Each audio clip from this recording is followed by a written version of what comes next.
خط تیرے آج میں گنگا میں بہا آیا ہوں، خط تیرے آج میں گنگا میں بہا آیا ہوں، اور آگ بہتے ہوئے پانی میں لگا آیا ہوں۔ میری خوش بختی تھی، میرا پی ایچ ڈی کا جو موضوع تھا وہ اب بیتی تھا، اور بدبختی یہ ہے کہ وہ موضوع اپنے اختتام تک نہ پہنچ سکا۔ بہرحال اب بیتی کا خط سے بڑا بنیادی تعلق اور رشتہ ہے۔ جیسے یہاں بتایا گیا کہ بعض لوگوں کی اب بیتیاں مرتب کی گئی ہیں ان کے خطوط سے۔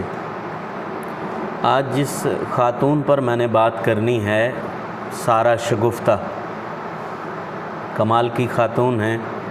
میں نے اردو ادب میں جن خواتین کو بڑے قریب سے پڑھا ہے، دیکھا ہے، محسوس کیا ہے، ان میں یہ خاتون بھی بہت ہی منفرد اسلوب کی خاتون ہیں۔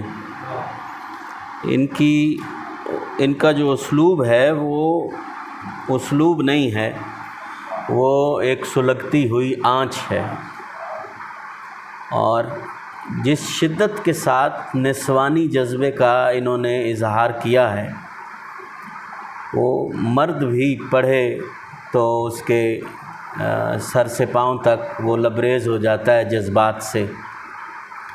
اور عورت کے حوالے سے خاص طور پر انہیں فیمنسٹ کے طور پر بھی ادب میں جانا جاتا ہے، سارہ شگفتہ کو۔ اور یہ فیمنسٹ نہیں ہے، میں تو انہیں تخلیق کار کہتا ہوں، سچی اور کھری تخلیق کار۔ ان کی زندگی نامہ امرتا پریتم نے، امرتا بھی ایک معروف ہستی ہیں، آپ جانتے ہیں، ان کا بھی عشق نامہ جو ہے ساحر لدھیانوی صاحب کے ساتھ وہ بڑا معروف ہے۔ تو امرتا نے مرتب کیے ہیں ان کے خطوط آپ بیتی کی صورت میں، وہ اس حوالے سے میں آج تھوڑی سی بات کروں گا۔ لیکن اس سے پہلے میں ضروری سمجھتا ہوں کہ سارہ شگفتہ کے حوالے سے، کیونکہ طالب علم بیٹھے ہیں، آپ کو بتایا جائے کہ سارہ کون ہے۔ سارہ کون ہے یہ جانیں گے تو پھر ہم ان کی تحریر کی طرف آئیں گے۔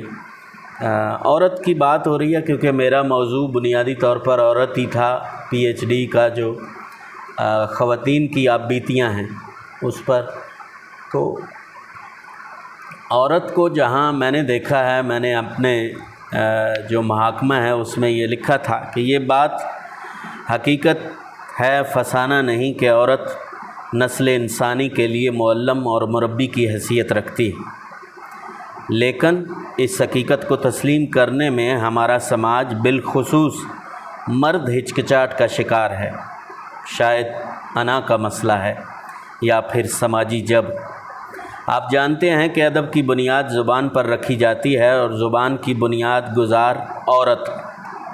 یہی وجہ ہے کہ دنیا کی ہر زبان کو مادری زبان کہتے ہیں۔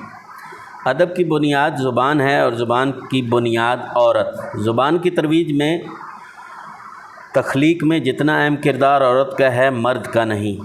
یہی وجہ ہے زبان پر عورت کا بہت گہرا اثر دیکھنے میں آتا ہے۔ اگر معاشرتی حوالے سے دیکھیں تو پتہ چلتا ہے کہ عورت معاشرے کو مہذب بنانے میں، کلچر کو تہذیب میں بدلنے میں اہم کردار ادا کرتی ہے۔ اسی لیے قانون کی زبان میں کہا جاتا ہے کہ انسانی حقوق کی کوئی جنس نہیں ہوتی، یعنی قانون صنفی قدغنوں کا قائل نہیں ہے۔ اس کے نزدیک قانون کا اطلاق جنس کی بنیاد پر نہیں ہوتا۔ بعض دانشوروں کا تو یہاں تک کہنا ہے کہ ہم عورت کی صدی میں جی رہے ہیں۔ اسی لیے مشہور زمانہ آثار قدیمہ کے ماہر گورڈن چائلڈ کا کہنا ہے، دنیا کی تہذیب میں زراعت کے آغاز اور ترقی میں عورت کا حصہ ہے۔ یہ بات درست ہے کہ عورت بطور فرد معاشرہ اول دن سے بہت اہم کردار ادا کرتی آ رہی ہے۔ دنیا کی کسی بھی قوم یا علاقے کا ادب اٹھا کر دیکھ لیں، عورت ہمیشہ موضوع ادب رہی۔ بلکہ بعض مورخین نے تو موجودہ عہد کو عورت کا عہد قرار دیا۔ المیہ ہے کہ عورت کو محض جنسی حوالے سے ہی دیکھا گیا ہے۔ عورت کا بطور معاشرتی رکن کے کردار زیر بحث نہیں لایا گیا، بس اس کا جسم، اعضائے جسم لوگوں کے اعصاب پر سوار رہے۔ دیکھیے، عورت ایک لذت ہے، مجسم ایک تسکین، متشکل ایک سحر، مرئی ایک نور ہے مادی۔ ایک حسین عورت کی جو حرکت ہے وہ نطق موسیقی ہے۔ حسن کا ساز نسائیت اور صرف نسائیت ہے۔ وہ ہاتھ ہلاتی ہے تو گویا ہوا میں نقش مترنم بنا دیتی ہے۔ وہ چلتی ہے تو اپنے پاؤں سے زمین پر نشان موسیقی چھوڑتی ہے۔ اسی لیے عورت کو زندگی کی لطافت اور سکون کی علامت کہا گیا، کیونکہ عورت بھی ہمارے سماج کی ایک کڑوی سچائی ہے۔ یہی کڑواہٹ مسائل کو جنم دیتی ہے جن کی جانب بہت سی ادیب خواتین نے اشارے دیے ہیں۔ آپ بھی ملاحظہ کیجئے، ہمارے ارد گرد کئی صلیب نصب ہیں۔ کیا مصلوب ہونا ہی عورت کا مقدر ہے؟ تاریخ مرد کی ہے، سو اب یہ ضروری ہو گیا ہے کہ عورت کو تاریخ میں واپس لایا جائے۔ There is a woman at the beginning of all great thing۔ عورت کی علمی، ادبی اور تخلیقی حیثیت سمجھنے کے لیے مولانا وحید الدین صاحب کی یہ باتیں غور سے سنیے گا۔ مولانا ابھی اس دنیا سے گئے ہیں، بہت معروف سکالر، اور ان کی ایک کتاب میں نے پڑھی، عورت معمار انسانیت۔ کمال اسلوب ہے علامہ کا، اور آپ کو بھی پڑھنا چاہیے۔ عورت اور مرد کا معاملہ آنکھ اور روشنی جیسا ہے۔ جیسے آنکھ روشنی بنا دیکھ نہیں سکتی اور روشنی کے لیے آنکھ بھی ضروری ہے، مرد کا مرد ہونا بھی ایک ذمہ داری ہے اور عورت کا عورت ہونا بھی ایک ذمہ داری۔ کہتے ہیں ہر عورت اور ہر مرد کی حیثیت پیدائشی طور پر ایک امکان کی سی ہے۔ اس امکان کو واقعہ بنانے کا نام ہی کامیابی ہے۔ بہرحال بات تھوڑی لمبی ہے لیکن میں سمیٹ لیتا ہوں۔ سارہ کا زندگی نامہ یا زندہ نامہ۔ سارہ شگفتہ 1954 میں پنجاب کے شہر گوجرانوالہ میں ایک مفلس اور ان پڑھ کوچوان کے گھر پیدا ہو۔ باپ چھوڑ کر چلا گیا۔ ان کی والدہ گوجرانوالہ سے بچوں کو لے کر کراچی آ بسیں۔ کنبے کی غربت کے باعث سارہ صرف 8ویں جماعت تک پڑھ سکی۔ 1968 میں مفلسی کے ہاتھوں مجبور والدہ نے 14 سالہ سارہ کی شادی کر۔ سارہ کا پہلا خاوند اس کو شدید گھریلو تشدد کا نشانہ بناتا تھا۔ اس شادی سے سارہ کے 3 بچے ہوئے۔ اس نے شوہر کی آئے دن کی مار کے باوجود 9ویں جماعت کا امتحان دیا، غالباً میٹرک بھی پاس کر لیا۔ ایک دن سارہ کو خبر ملی کہ اس کے والد چل بسے۔ وہ باپ کی وفات پر آخری رسومات کے لیے جانا چاہتی تھی، مگر جابر شوہر نے انکار کیا اور سارہ کے اصرار پر اسے اس بے دردی سے پائپ سے پیٹا کہ سارہ بے ہوش ہو گئی۔ رات کو ہوش آیا تو دیوار پھلانگ کر باپ کی میت دیکھنے چلی گئی۔ واپس آئی تو شوہر نے پھر پائپ سے پیٹا۔ ایک رات کو گھر میں شور مچا اور سارہ کا شوہر اس کی بھانجی کے بستر پر پایا گیا۔ اس نے بمشکل بھانجی کی عصمت بچائی۔ تنگ آ کر اس نے اس سے طلاق لے لی۔ پہلا شوہر 3 بچوں کو اپنے ساتھ لے گیا۔ طلاق پر سارہ کو حق مہر بھی ادا نہیں کیا۔ اس نے عدالت میں مقدمہ کیا، بچوں کو واپس لینے میں کامیاب ہوئی۔ بعد ازاں شوہر واپس آیا، قرآن پر ہاتھ رکھ کر قسم کھائی کہ وہ بچوں کو کچھ دنوں کے لیے لے جانے آیا ہے، پھر واپس چھوڑ جائے گا۔ جب بچے واپس نہ آئے تو سارہ میاں والی گئی اور شوہر سے بچوں کو واپس لانے کا مطالبہ کیا۔ شوہر نے اپنے بھائی بندوں سے مل کر اس پر گولیاں چلوائیں۔ سارہ ایک فوجی افسر کی مدد سے اپنی جان بچانے میں کامیاب ہوئی۔ اس کے بعد سے سارہ نے اپنے بچوں کی شکل نہ دیکھی۔ اپنے 3 بچوں سے جدائی کی اذیت تمام عمر سہتی رہی۔ 1970 کی دہائی میں کراچی میں محکمہ بہبود آبادی اور خاندانی منصوبہ بندی میں نوکری کی۔ ایک نوجوان شاعر نے ان دنوں اسی محکمے نے نوکری شروع کی۔ سارا اور شاعر کی ایک دوسرے سے جان پہچان ہوئی۔ کراچی کی ادبی محفلوں میں ریڈیو پروڈیوسر اور نثری نظم کے ادبی گروہ کے لوگ بھی شامل تھے، اور خاندانی منصوبہ بندی میں نوکری شروع کرنے اور سارا سے ملنے سے پہلے اس نوجوان کی زندگی آسودہ نہیں تھی۔ شاعر اور ادیب دوستوں کے گھروں میں محافل ہوا کرتی تھی۔ مشہور شاعر اور کراچی کے اعلیٰ ترین دانشور سلیم احمد نے سارا کی رہنمائی کی، ادبی محفلوں میں شرکت کرنا شروع کی اور اپنی بڑھتی ہوئی دلچسپی کو پروان چڑھایا۔ نوجوان شاعر نے سارا سے ملنے سے پہلے ایک حاجی صاحب کے ہاتھ پر بیعت کر لی تھی اور تصوف کی طرف راغب ہو گئے۔ حاجی صاحب کے اصرار پر رزق حلال کمانے کے مجادلے میں انہوں نے گیس کے سلنڈر سائیکل سے بندھی ریڑھی پر ڈھونے کی نوکری بھی کی۔ پھر وہ خاندانی منصوبہ بندی والی نوکری اختیار کی۔ سارا سے جان پہچان کے بعد حاجی صاحب کی طرف سے اگلی آزمائش یعنی گھر بسانے کے تقاضے کی وجہ سے نوجوان نے سارا کو شادی کی پیشکش کی، جو سارا نے قبول کر لی۔ شادی کے فوراً بعد نوجوان نے، کیونکہ اس کا خاندان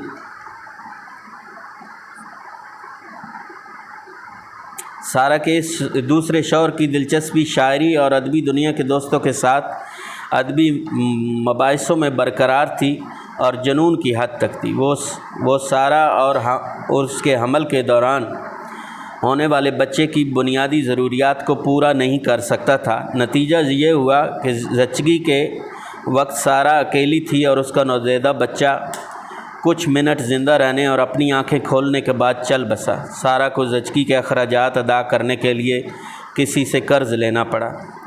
بیٹے کی تدفین کے لیے بھی پیسے نہیں تھے۔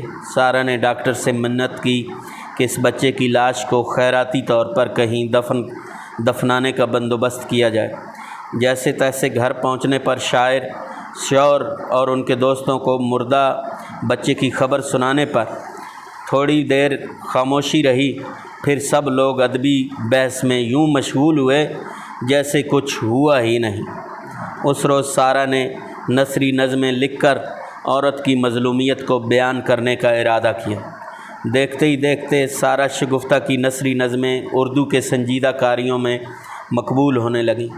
سارا کی نظموں کے باغی پن، مصروں کی کاٹ اور ان میں موجود عورت کی آزادی کی کھنک کی بدولت سارا کو شہرت ملی اور وہ جدید شاعری کے میدان میں اپنے نوجوان شوہر کو کہیں پیچھے چھوڑ گئی۔ اس کامیابی میں سارا کی خداداد صلاحیت، سمجھ بوجھ، ذہانت، سیکھنے کی صلاحیت اور شعر کے لیے موضوع طبیعت کو بہت دخل ہے۔ شاید یہی وہ درد تھا جب سارا کی دوستی اس وقت کی مشہور نسوانی حقوق کی علمبردار اور سندھی شاعرہ عطیہ داؤد سے ہوئی، جو عورتوں کی آزادی کی علمبردار تھیں۔ جدید اردو شاعرہ فہمیدہ ریاض سے بھی ان کے تعلقات اسی عرصہ میں قائم ہوئے۔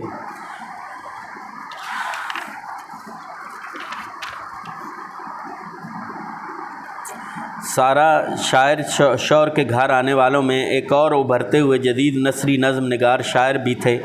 ایک روز شوہر کی عدم موجودگی میں نثری نظم نگار نے سارا سے شادی کی پیشکش کر دی، جو شادی شدہ سارا نے مسترد کی۔ سارا نے یہ بات اپنی ایک سہیلی کو بتائی اور پوچھنے پر یہ بھی کہہ ڈالا کہ نثری نظم نگار اسے اچھا لگتا ہے مگر شادی کے نظریے سے نہیں۔ یہ بات چھپی نہ رہ سکی۔ شاعر نے سارا سے قرآن پر ہاتھ رکھ کر اس بات کی تصدیق کروائی اور وہیں سارا کو طلاق دی۔ نوجوان شاعر سے طلاق کے بعد عدت پوری ہونے پر نثری نظم نگار نے سارا سے شادی کی پیشکش دوبارہ کی، جو اس نے قبول کر لی، مگر شادی کے فوراً بعد ہی گھر میں ناچاکی شروع ہو گئی۔ ساس اور نند سارا کے رشتے کو قبول کرنے سے انکاری تھے۔ نثری نظم نگار کو بھی سارا کی بڑھتی مقبولیت ایک آنکھ نہ بھاتی تھی اور وہ شدید حسد کا شکار تھا۔ وہ سارا کو بری طرح مارتا تھا، اپنے جوتے پالش کرواتے ہوئے کہتا عظیم شاعرہ میرے جوتے چمکا رہی ہے۔ اپنے پیروں سے سارا کا جسم کچلتا۔ اس دوران سارا پھر حاملہ ہو گئی۔ اس نے اسقاط حمل کا فیصلہ کیا اور دیوار پھلانگ کر اسقاط کر لیا۔